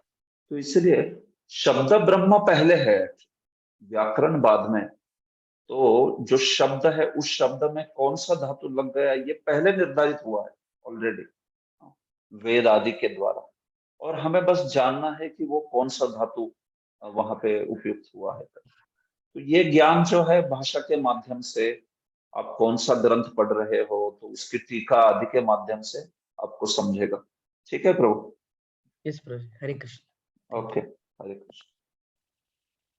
ठीक है, तो देखिए ये था तुदादि गण, सॉरी दिवादि गण। अभी छठा गण देखते हैं, तुदादि। हम लोग लट लकार में ही है अभी। हाँ, ठीक है।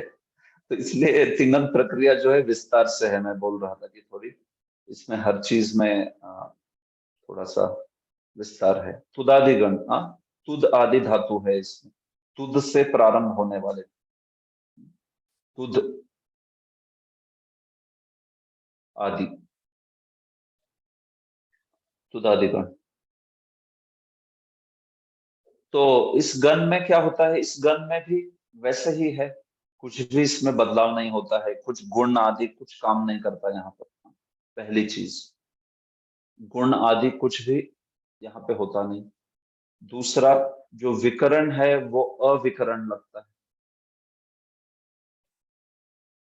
और तीसरा वही नियम, जहां पे प्रत्यय जो है वो प्रत्यय अगर प्रारंभ हो रहे हैं अ से, तो फिर विकरण को ड्रॉप कर देना चाहिए। अगर वो मकार या वकार से प्रारंभ हो रहे प्रत्यय, तो फिर विकरण को दीर्घ कर देना चाहिए, आ, ऐसे। ठीक है, तो वैसे तो ये तुदादि गण है। तो तुदादि में कैसे होता है, देखिए इश धातु है, इश,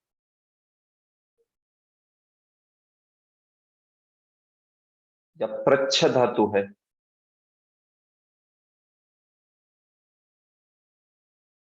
या फिर मुच धातु है, मुच, विद धातु है,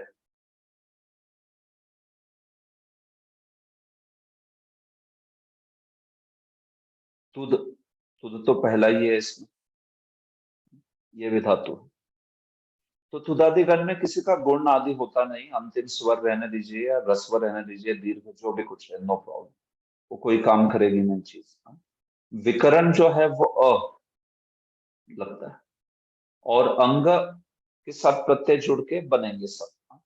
लेकिन इसमें कुछ नियम लगते हैं। जैसे इसमें क्या हो जाता है, कुछ विशेष इसमें काम करते हैं।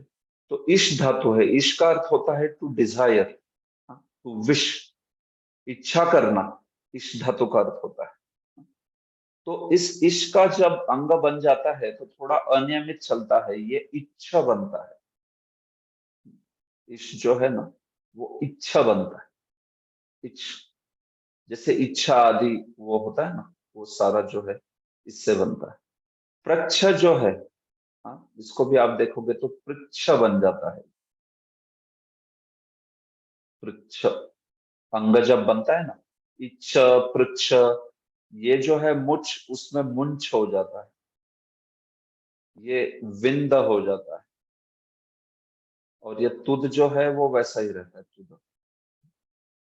तो ऐसे कुछ धातु है जो मुच है या विद है, इसके अंतर बीच में मु और च में नकार आ रहा है, नकार, और वो नकार जो है अनुस्वार के रूप में जैसे मानो आता है, इसलिए वो अनुनासिक से रिप्लेस होता है, जैसे मुंच हो गया या विंद हो गया इसके बीच, तो ऐसा काम करता है। तो ये भी थोड़े से विशेष नियम है इनके। ये धातु ज्यादा है नहीं वैसे, इसको आप जान लीजिए। देखिए, इश जो है इच्छा बनता है, पृच्छ जो है पृच्छ बनता है, इसके हर एक के अपने अपने नियम है, एक्चुअली अपने अपने सूत्र है। तो इसलिए इसको, इस प्रक्रिया को पूरी तरह से जानना है तो फिर एक एक एक एक धातु को लेके सूत्र बने हैं कुछ कुछ। हाँ, तो ये बड़ी विस्तृत प्रक्रिया है, उसमें नहीं जाएंगे हम। आप इतना जान लीजिए कि तुदादि गण में अविकरण लगता है, और कुछ ऐसे बदलाव होते हैं, जैसे इश से इच्छ हुआ है, पृच्छ से पृच्छ हुआ है, मुच विद आदि जैसे में बीच में अनुनासिक डाल दिया गया है, तो उससे वो मुंच विंद आदि बनते हैं। और तुद जैसे है वो वैसे ही रहते हैं, तुद। तो इन सारों को प्रत्यय लगेंगे फिर। हाँ, इच्छामि इच्छावह इच्छामः आदि ऐसे। इच्छति इच्छतः इच्छन्ति, इच्छसि इच्छतः इच्छत, इच्छामि इच्छावह इच्छामः। पृच्छामि, देखिए पृच्छ, ये जो है वो पृच्छ धातु जो है वो भी प्रयुक्त होता है कई जगह।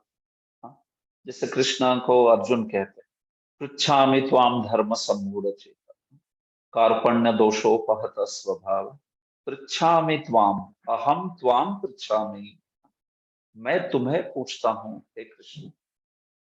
तो वहां पे पृच्छामि जो है वो एक वचन में उत्तम पुरुष में प्रयोग हुआ है, गीता में पृच्छामि ऐसे। मुंच, मुंच भी धातु बड़ा प्रसिद्ध है। मुंचति मुंचतः मुंचन्ति, मुंचसी मुंचतः मुंचत, मुंचामि मुंचावह मुंचामः। तो मुंचति मतलब मुक्त होता है, मुक्त कर देता है। मुंचति सह मुंचति मतलब वह मुक्त होता है, ऐसे। विंद, विद धातु है। विद धातु मतलब कुछ प्राप्त करना, टू ऑब्टेन, प्राप्त करना। तो विंद ये जो है ये भी प्रयुक्त होता है, जैसे विंदति या विंदते। एक्चुअली विद धातु उभयपदी है, इसको आप करेक्ट कीजिए। छठे गण में ये उभयपदी है, तो यहाँ पे हम लोग परस्मयपदी देख रहे हैं, इसको आत्मनेपदी में भी आएगा, क्योंकि विंदते आपने सुना होगा, विंदते कई जगह होता है, उभयोर विंदते फलम, विंदते। तो विंदते भी होता है, विंदती भी होता है, मतलब ये उभयपदी है। तो विंदती, विंदतः, विंदन्ति, विंदसी, विंदतः, विंदत, विंदामि, विंदावह, विंदामः। वैसे ही विंदते भी होता है, ते इते अंते, विंदते, विंदेते, विंदन्ते। ये जो आत्मनेपदी है वो भी दिखाई पड़ते हैं। तो विंदति मतलब प्राप्त करता है। अहम विंदाबि, मैं मतलब मैं प्राप्त करता हूँ। क्या? अहम फलम विंदामि, मैं फल प्राप्त करता हूँ। सह फलम विंदति, वो फल प्राप्त करता है। ते फलम विंदन्ति, वे फल प्राप्त करते हैं। हाँ, ऐसे। तो ये विंद, ये जो धातु है कई जगह पे आता है ये, तो इस प्रकार से प्रयुक्त होता है। मुंच मतलब टू सेट फ्री, मुक्त बना देना। पृच्छ मतलब पूछना। तुद धातु, तुद मतलब प्रहार करना, मारना, आघात करना, इसको तुद बोलते हैं। तुदति, जैसे तुदति, तुदतः, तुदंती, तुदसी, तुदथ, तुदत, तुदामी, तुदावह, तुदामः, इस प्रकार। तो ऐसे ये तुद गण के कुछ परस्मैपदी या उभयपदी धातु है, जिसमें परस्मैपदी प्रत्यय हम लोग जो है वो देख रहे हैं। इच्छ, प्रच्छ, मुंच, विंद, तुद आदि। ठीक है, ये तुदादि गण हुआ। और अभी अंतिम चुरादि गण, लट लकार में ही परस्मैपदी में ही चुरादि गण का देख रहे हैं, 10वां गण है। तो इसके धातु देखिए कैसे रहते हैं, जैसे चुर,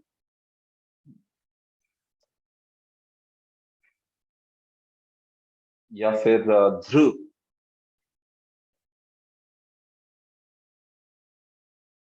या फिर पाल, चिंत,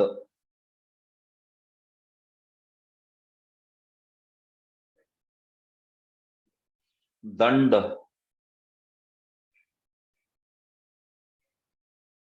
गण, गण। ठीक है, ये चुरादि गण के है। चुर आदि, हाँ, चुर से प्रारंभ होते हैं, चुरादि गण वाले धातु है ये सब। तो चुर मतलब चोरना, हाँ, चोरी करना, चुराना। संस्कृत में चुर मतलब चोरी करना, तो सील। ध्रु जो धातु है मतलब धारण करना, टू होल्ड। पाल मतलब रक्षा करना। चिंता मतलब सोचना। दंड मतलब दंड देना, टू पनिश। गण मतलब गणना करना, टू काउंट। तो ये सारे चुरादि गण के ऐसे कई धातु है, कुछ कुछ प्रमुख प्रमुख धातुओं को देख। तो चुरादि गण में क्या हो जाता है, देखिए चुरादि गण में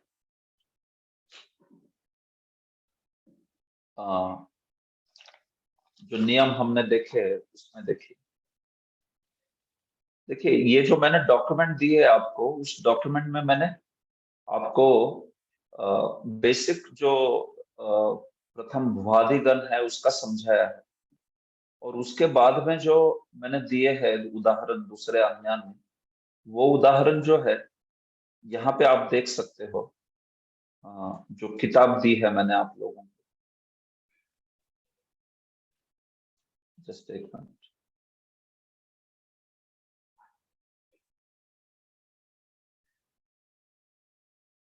देखिए ये जो किताब है वो एंटोइन की किताब है, और इसमें इसी किताब से मैंने आपको कुछ शॉर्ट लिस्ट करके दिया है। ठीक है, तो इसमें आप जाएंगे तो देखिए यहाँ पे देख सकते हैं। पहला द्वादि गण जो है, उसमें लट लकार जो है वो द्विवादि गण का, यहाँ पे तुदादि गण का, यहाँ पे चुरादि गण का। तो जो चुरादि गण है वो 27वें पेज पर है। तो जिनको भी डिटेल में जाके इसको देखना है देख सकते हो आप। 27 पेज पर चुरादि गण आता है। तो चुरादि गण जो है मतलब 10वां, उसमें लट लकार की बात हो। ये देखिए ये चुरादि गण 7वां लेसन जो है यहाँ। तो इसके अंग में क्या होता है, देखिए जो उपांत्य ह्रस्व स्वर है वो गुण ले लेता है, और जो अगर अंतिम स्वर है वो वृद्धि ले लेता है। पहला नियम लिख के लीजिए आप इसको। उपांत्य ह्रस्व रहेगा तो वो क्या करेगा, वो जो है गुण होगा। और अगर अंतिम स्वर है तो वो उसकी वृद्धि होगी, गुण की जगह वृद्धि। ठीक है, तो जैसे ह्रस्व स्वर मतलब गुण जो है वो अ, ए, ओ ये माने जाते हैं, ये गुण माने जाते हैं। वैसे वृद्धि माने जाते हैं आ, आई और औ। तो जब ऐसा बोला जाता है ना कि उपांत्य ह्रस्व स्वर का गुण हो जाता है, तो गुण हो जाता है मतलब अगर वो अ रहेगा तो अ होगा, ई रहेगा तो ए होगा, उ रहेगा तो ओ होगा। वैसे जब बोलते कि वृद्धि हो जाती है तो अ का आ होगा, हाँ, ई या ई रहेगा तो आई होगा, ऊ या ऊ रहेगा तो औ होगा, ठीक है। वृद्धि होना यानी ये होता है।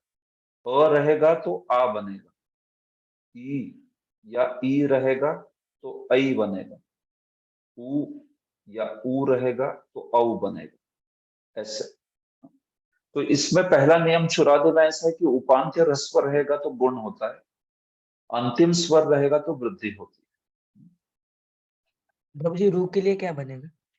किसके लिए? रू। र। हाँ र के लिए। हाँ, तो प्रभु अगर वो उपांत्य ह्रस्व है तो उसका गुण होगा, और अगर वो अंत में आया है र तो उसकी वृद्धि होगी। तो वृद्धि अगर मानिए र या रू है तो वृद्धि क्या होती है? आर होता है, आर। और गुण क्या होता है? अर। ठीक है। जी प्रभु। ओके, तो इस प्रकार से तो देखिए चूर धातु है, हाँ, तो इसमें क्या हो रहा है? इसमें उपांत्य ह्रस्व स्वर, अंतिम तो स्वर नहीं है, उपांत्य ह्रस्व है। तो जैसे ऊ है तो उसका ओ हो जाएगा, चोर हो जाएगा, ये चोर। हाँ?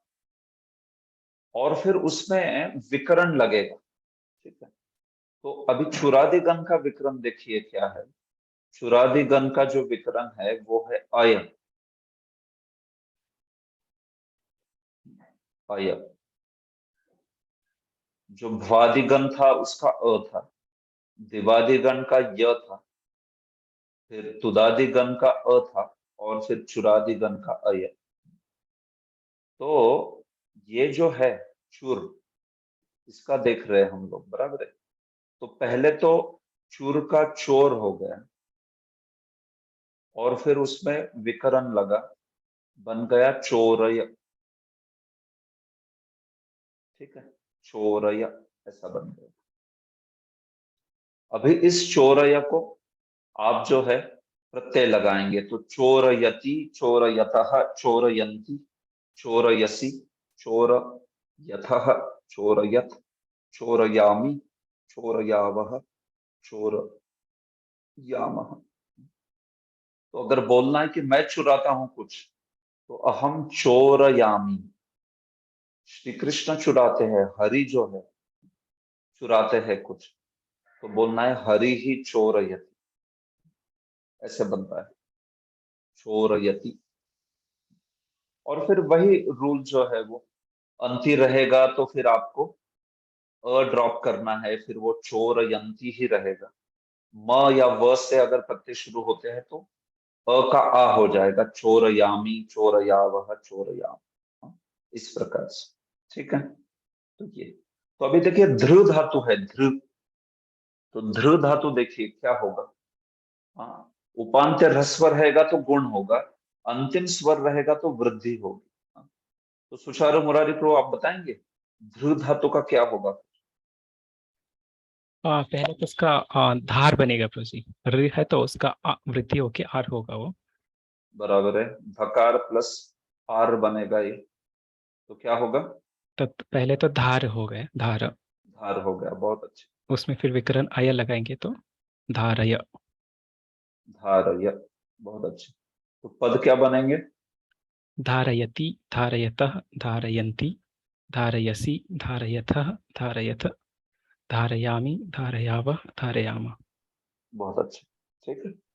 हाँ, धारयामी, ठीक है ना, कृष्ण बोलते हैं ना धारयामी, भगवत गीता में 15वें अध्याय में।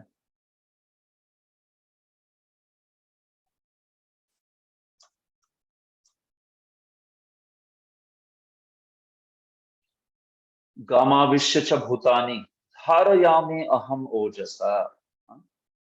अहम ओजसा धारयामि, मैं अपने ओजस से, ओजसा धारयामि, धारण करता हूं।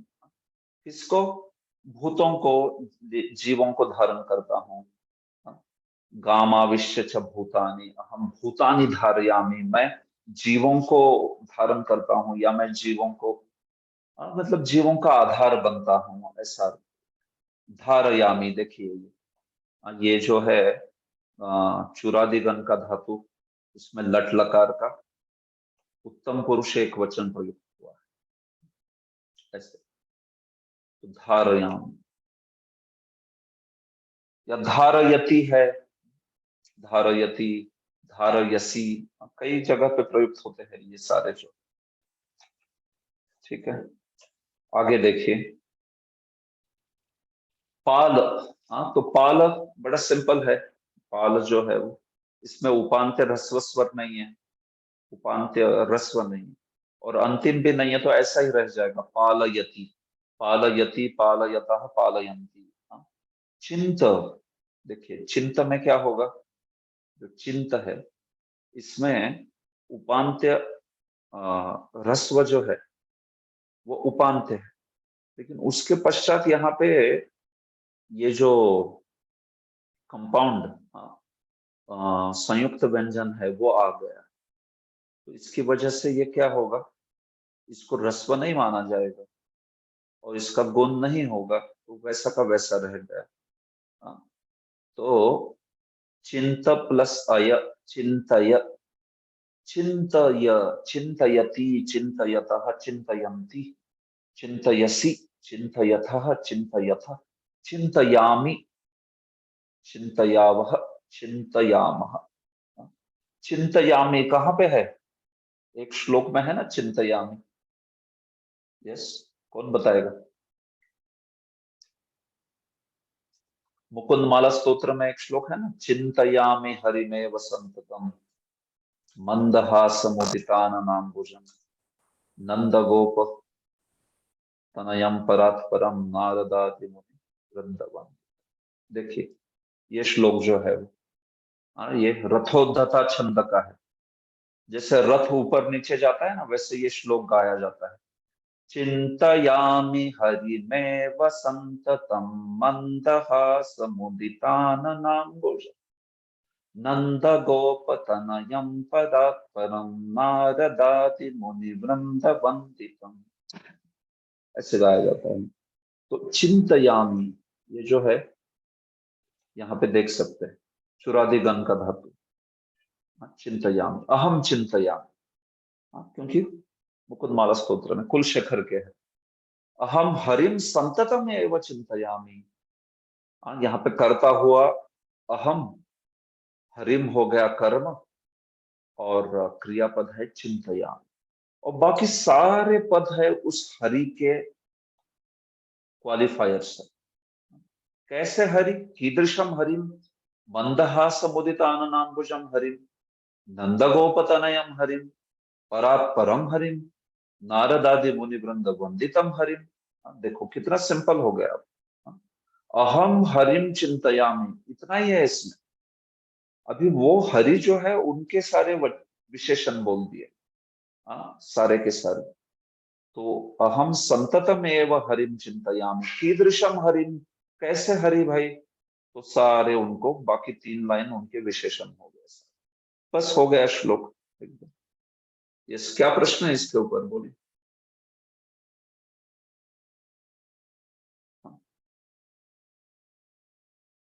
किसने हाथ खड़ा किया था प्रश्न के लिए? Sorry bro, there is no question, sorry sir. No problem, ठीक है, ओके। तो इस प्रकार से चिंतयामि, वो जो था अंत में बचा दंड, तो वो भी क्या हो जाता है दंड, या ये जो है ना तो इसमें उपांत्य ह्रस्व स्वर है, क्योंकि इसमें आगे संयुक्त व्यंजन है, तो इसलिए वो वैसे ही रहेगा दंडयामि, दंडयामि, दंडयति आदि। गण, गण में भी गणयति, गणयति, गणयतः, गणयन्ति, काउंट करना इसके इसमें। तो देखिए वो य आ गया इसमें एडिशनल, क्योंकि वो विकरण की वजह से वैसा ये आ गया। तो जहां पे भी आपको ऐसे धातु दिखते हैं तो आप समझ जाएंगे कि ये शायद दशम गण का धातु है, इसलिए इसमें ऐसा य दिख रहा है इस प्रकार से। तो थोड़ा सा विस्तार से प्रक्रिया है ये, लेकिन आपको उसका सेंस जो है वो आना लगा, ऑलरेडी आ रहा होगा कि कैसे ये धातु जो है वो बनते हैं, प्रथम गण के हो, चतुर्थ गण के हो, छठे गण के हो, या दशम गण के हो। इस प्रकार से ये जो है वो चलते हैं। ठीक है, ठीक है, तो यहाँ पर मैं शायद रुकता हूँ। मेरे को आत्मनेपदी आज लेना था, लेकिन ठीक है, शायद एक्सप्लेनेशन में कुछ ज्यादा समय लग गया। तो आत्मनेपदी के प्रत्यय है, देखिए आप इसको देखिए, बड़ा सरल है, इसमें कोई कठिन चीज नहीं है। उसके उदाहरण तो देखेंगे हम लोग निश्चित, लेकिन आप पढ़ सकते हो इसको। देखिए आत्मनेपदी के प्रत्यय है ये, आगे क्या है वे, ये आत्मनेपदी लट लकार के प्रत्यय, ते ईटे अंते, से ईठे ध्वे, ए वहे महे।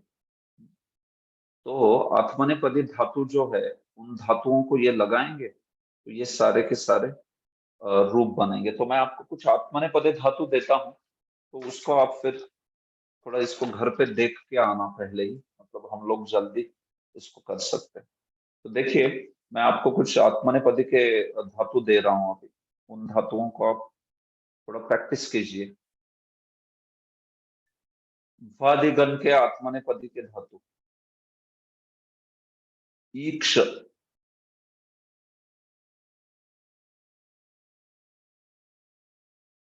मतलब देखना, ईक्ष। बाध, ये तो बड़ा प्रसिद्ध है, बाध। बाध मतलब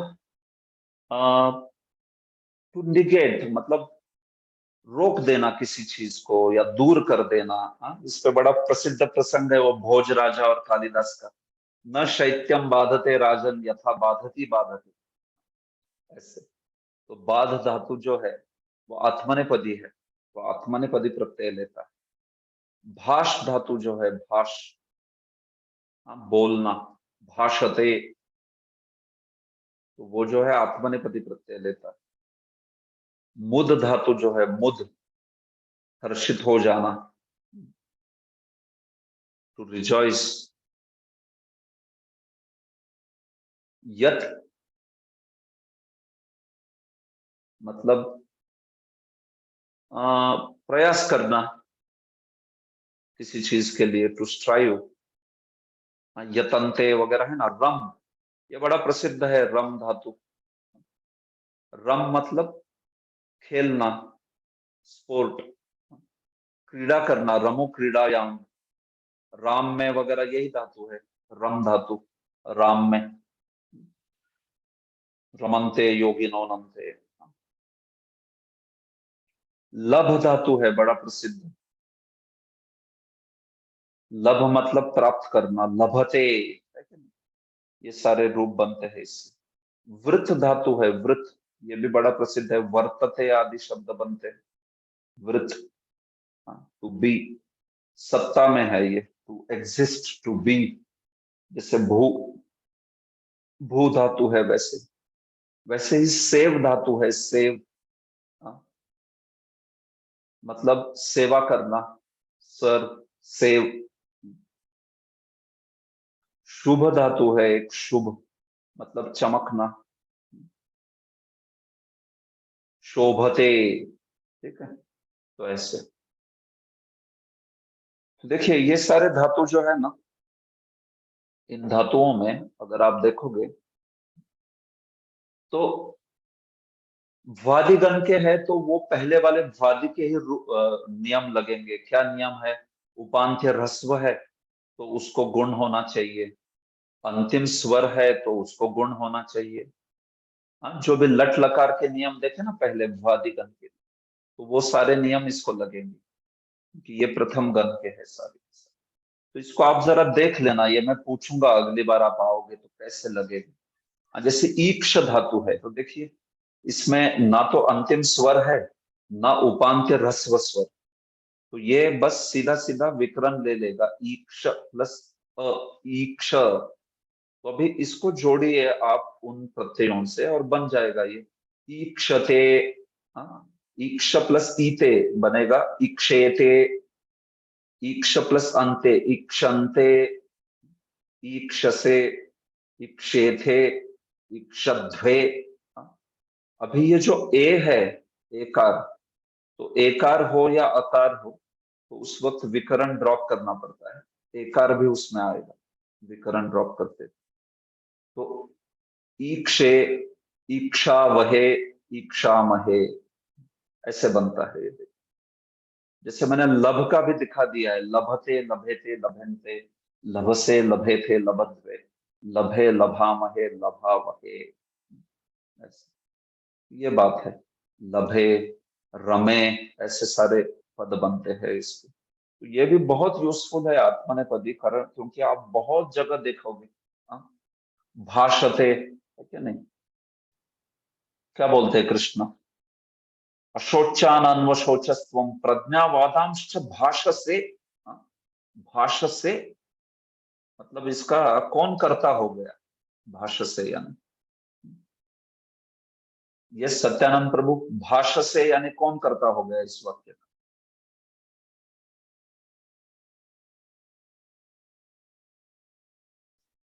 ओके, कौन बताएगा भाषसे। यस यस माता जी आप बोली, शोभा लक्ष्मी माता जी। अर्जुन। अर्जुन, यस, क्योंकि कृष्ण बोल रहे त्वम भाषसे, बराबर है, यस। तो कृष्ण अर्जुन को बोल रहे कि अशोचानन्वशोचस, कोई जिसका शोक नहीं करना चाहिए ऐसी चीज का बारंबार सोच करता हुआ तुम, सोच करते हुए तुम हे अर्जुन, प्रज्ञावादांश्च भाषसे, बड़े प्रज्ञावाद बोल रहे हो, प्रज्ञावादों को बोल रहे हो, मतलब बहुत ऐसे बड़े बड़े शब्द बोल रहे हो, हालांकि कर रहे हो शोक इस चीज का कि जिस चीज को शोक नहीं करना चाहिए। तो त्वम भाषसे अर्जुन को बोला जा रहा है। तो इस वाक्य का कर्ता त्वम है, त्वम भाषसे, तुम बोलते हो ऐसे शब्द, अर्जुन को संबोधित करके बोला जा रहा है। तो इस प्रकार से तो ठीक है, आप लोग देखिए इसको और फिर हम लोग कंटिन्यू करेंगे अगले सत्र में इसको। तो ये इस प्रकार से कई प्रकार के धातु है। मैं कहूंगा आप लोग अगर इसकी कुछ अच्छी से लिस्ट बनाएंगे तो सबको शेयर कर सकते हैं कोई, तो इसकी एक बढ़िया लिस्ट बना दीजिए गणों के हिसाब से, पहला गण, चौथा गण, छठा गण और 10वां गण, क्योंकि हम लोग इन लकारों को लेते लेते शायद 60 या 70 धातुओं को टच कर देंगे। तो इसलिए अगर कोई इसकी लिस्ट बना के दे देगा सबको सॉफ्ट कॉपी तो बढ़िया रहेगा, जिससे आपको मेन धातु पता चल जाएंगे कई सारे, उसका क्या अर्थ और कैसे वो प्रयुक्त होते हैं। ठीक है, और मैं प्रयास करूंगा कि थोड़ा मैं एक्स्ट्रा क्लासेस लेके इसको खत्म करना चाहता हूँ, तो मैं आपको पहले से सूचित करूंगा। हो सकता है क्योंकि मैं इस कोर्स को 16 अक्टूबर को खत्म करना चाहता हूँ, तो मैं कुछ एक्स्ट्रा क्लासेस लूं, शायद लकार के लिए मुझे एक क्लास एक्स्ट्रा लग जाए ऐसा दिख रहा है। तो इसलिए हम लोग प्रयास करेंगे इसको कुछ एक्स्ट्रा क्लासेस लेने की। जो भी आ सकता है आइए, कोई नहीं आ सकता तो रिकॉर्डिंग सुनिए, कोई प्रॉब्लम नहीं है उसमें। हरे कृष्ण। ठीक, सनातन गोविंद प्रभु। यस हाँ प्रभु, वो चुरादी गण का 10th गण के जो धातु है उसमें आपने पहला ने बोला उपांत ह्रस्व स्वर का गुण होगा और अंतिम स्वर की वृद्धि होगी, मतलब ये साइमल्टेनियसली लगेंगे या इन ऑर्डर ऑफ प्रेसिडेंस, कि पहला अंतिम स्वर है तो अंतिम स्वर की वृद्धि होगी, एंड दोनों साथ में लगेंगे? कभी ऐसा सिचुएशन आएगा तो, या ओनली नहीं होगा ना प्रभु जी? नहीं ना, देखिए हम लोग सबसे पहले तो देखते हैं कि क्या उस धातु में अंतिम स्वर लगा है। जब अंतिम स्वर लगा है तो आगे बढ़ने की जरूरत ही नहीं ना। उपांत्य स्वर को आगे तभी बढ़ते हैं जब अंत में स्वर नहीं है। ठीक है, ठीक है ब्रो। हाँ, मतलब आपने बताया तो मतलब I think the precedence, I think you started with उपांत्य ह्रस्व स्वर, बाद में फिर अपने अंतिम स्वर की वृद्धि ऐसे बोला तो नहीं, बट वो तो कंसेप्ट, कंसेप्ट तो आपको पता ही है ना। उपांत्य ह्रस्व स्वर तो तभी देखेंगे जब अंत में कुछ स्वर ही नहीं दिख रहा है, बराबर है? यस, नहीं तो आगे जाएंगे ही क्यों हम? अंत में अगर स्वर दिख रहा है तो सीधा वो नियम लग जाएगा, जो भी कुछ नियम है। Okay bro, got it. Okay, Hare Krishna. अन्य कोई किसी का प्रश्न है? ओके, तो देखिए एंजॉयबल संस्कृत ग्रामर में हो या फिर इस एंटोइन की किताब में हो, इसमें और भी धातुओं और बहुत सारे उदाहरण दिए हैं, तो इसको थोड़ा देखिए। एटलीस्ट हमने लट लकार जो है वो देख लिया है, तो लट लकार के आधार पे जो भी एंजॉयबल संस्कृत में या अन्यत्र उदाहरण दिखते हैं उसको आप देख सकते हो और आप उसको कर सकते हो। आगे की भी डॉक्यूमेंट आपको पढ़नी है तो आप पढ़िए, ठीक है। और 1 या 2 सत्रों में शायद लकार खत्म करने का प्रयास करूंगा मैं। ओके, हरे कृष्ण। ठीक, श्रील प्रभुपाद की जय।